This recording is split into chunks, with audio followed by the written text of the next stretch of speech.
Hello, everyone. This is Patrick Valdez, your friendly neighborhood immigration attorney, coming to you to give you some information about becoming a United States citizen.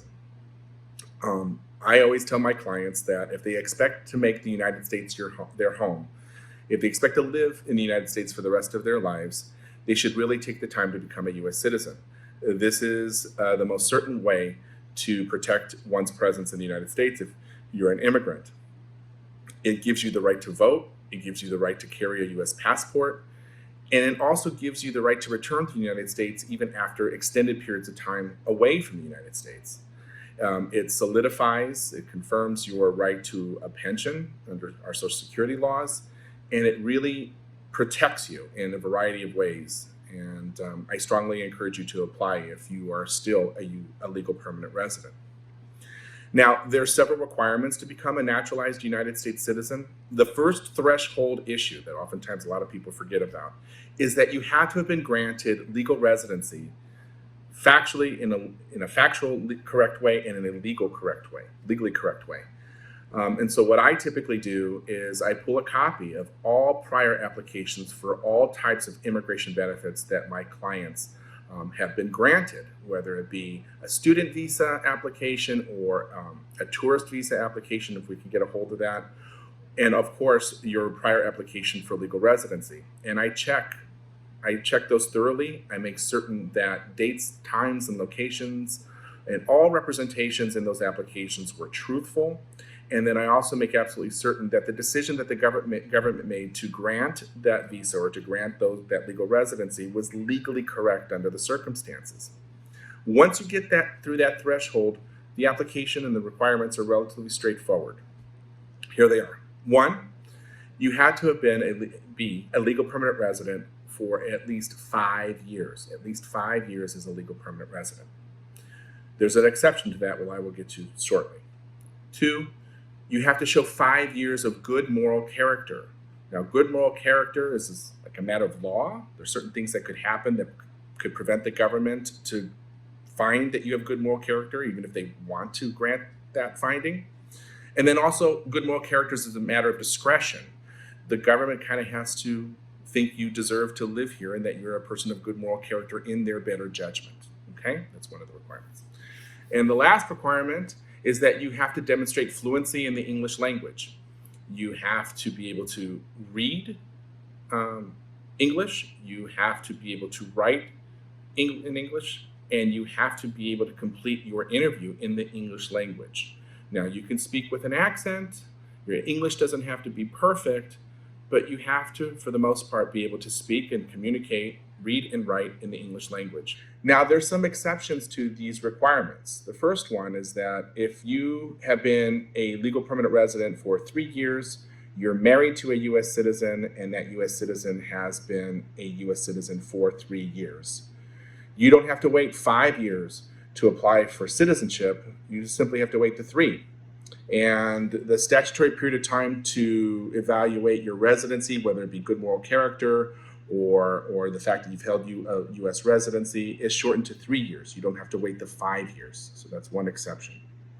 Also, in terms of the literacy requirements, if you've been a legal permanent resident for at least 20 years and you are 50 years of age, you can take the test and complete your interview process in your own language, whatever native language you speak, and the literacy requirement is waived.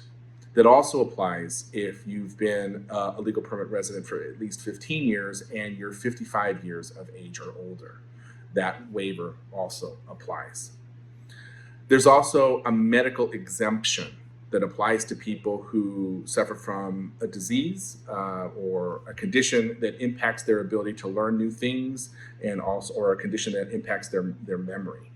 If you get that exemption signed by a doctor with a very specific diagnosis in terms of what that condition is and how it impacts your ability to learn new things and to recall facts and remember things, you can get the literacy requirements exempted. You don't have to speak English so long as you get that medical exemption signed by a licensed doctor. Now, before somebody applies for naturalization, they should keep some things in mind. One, The government is going to thoroughly investigate your background. They are going to pull your fingerprints. They're going to check your criminal background if you have one. They're going to expect you to be compliant with the tax code. And like I had said earlier, they're going to look at your immigration history, any stops at the border, and also any prior applications for immigration benefits are going to be examined. It's very, very important for somebody to understand. In terms of the tax code, anybody who's applying to become a U.S. citizen needs to be compliant with the tax code.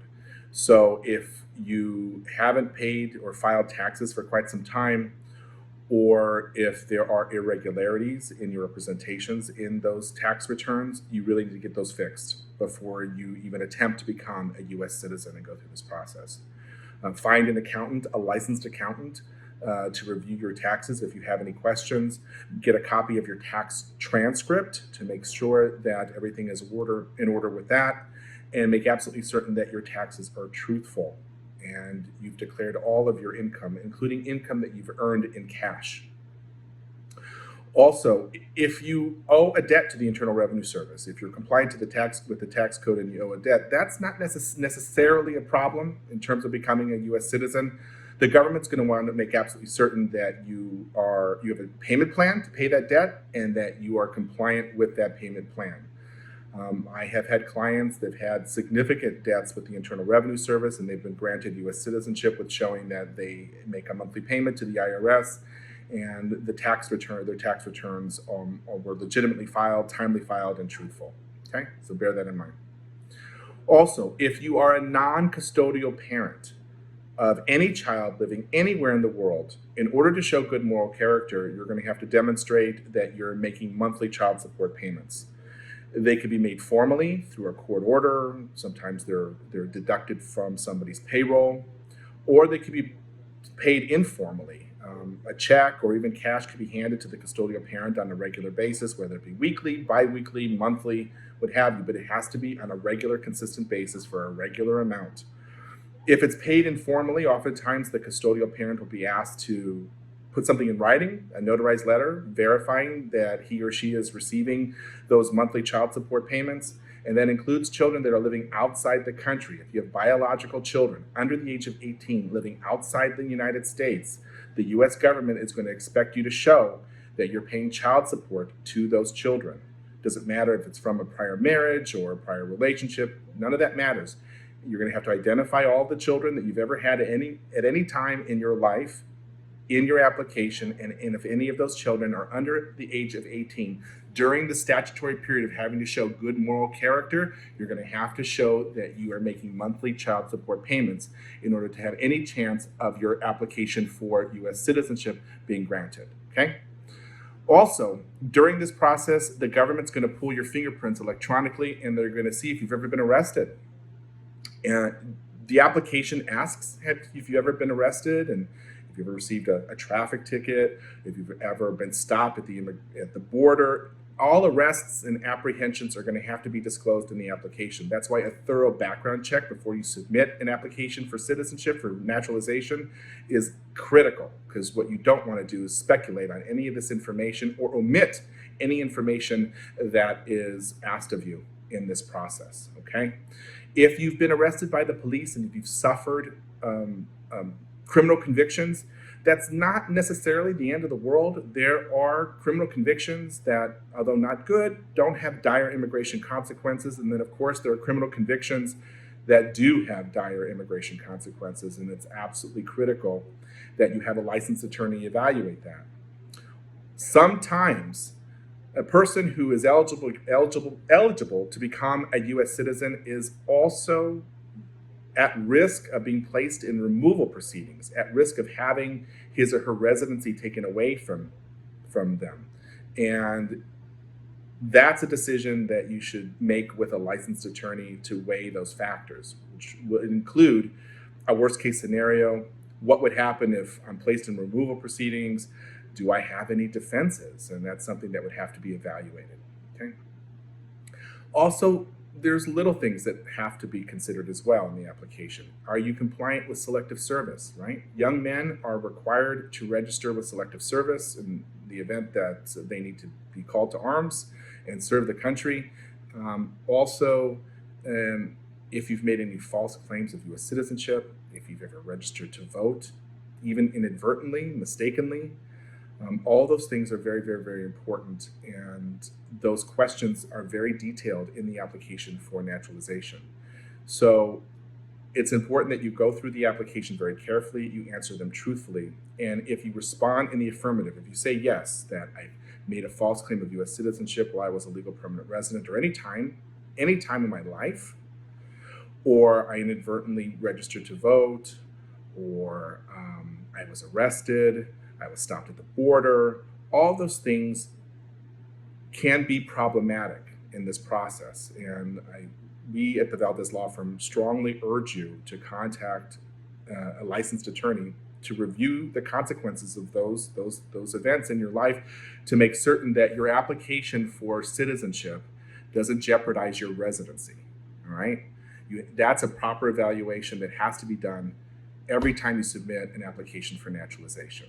And if your application for U.S. citizenship jeopardizes your residency, you really need to think very carefully on whether or not you should submit the application for naturalization at all. Lastly, a lot of people as legal permanent residents, they spend quite a bit of time outside the United States, and that could be problematic. During the 5-year period of time, you have to spend 51%, the majority of the time has to be spent here in the United States.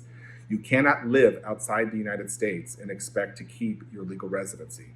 If you're living outside the United States and you have a resident card that you use to enter and exit the country, but you spend the majority of your time outside the country, that could be very problematic in the context of an application for U.S. citizenship. If they discover that you've abandoned your residency, they could terminate it, take it away from you, and allow you to leave the country, and you can live in your native country wherever you're living outside the country. But that could be very problematic. And so you don't want to submit an application for naturalization, for U.S. citizenship, if you have spent extended periods of time outside the country as a legal permanent resident. Okay? Very, very, very important. Now, say for example, your application is granted. The officer that conducted your interview, it recommends that your application be approved, and you read something in the mail showing that it was approved and that you need to attend a swearing-in ceremony, which is the final step of becoming a U.S. citizen. During that period of time when your application is granted, but before you have been sworn in, you are a legal permanent resident. You're still a legal permanent resident. The government continues to do its background checks, and it is up to you to make absolutely certain that you do nothing that would undermine the process of becoming a U.S. citizen. Please don't get arrested. Comply with all the laws. Make absolutely certain that your representations to any government official anywhere, whether it be state, local, federal, or all those representations, are truthful. You attend the swearing-in ceremony. You swear to be loyal to the United States, and you're granted a certificate. The first thing you should do is apply for a U.S. passport. You're now entitled to a U.S. passport.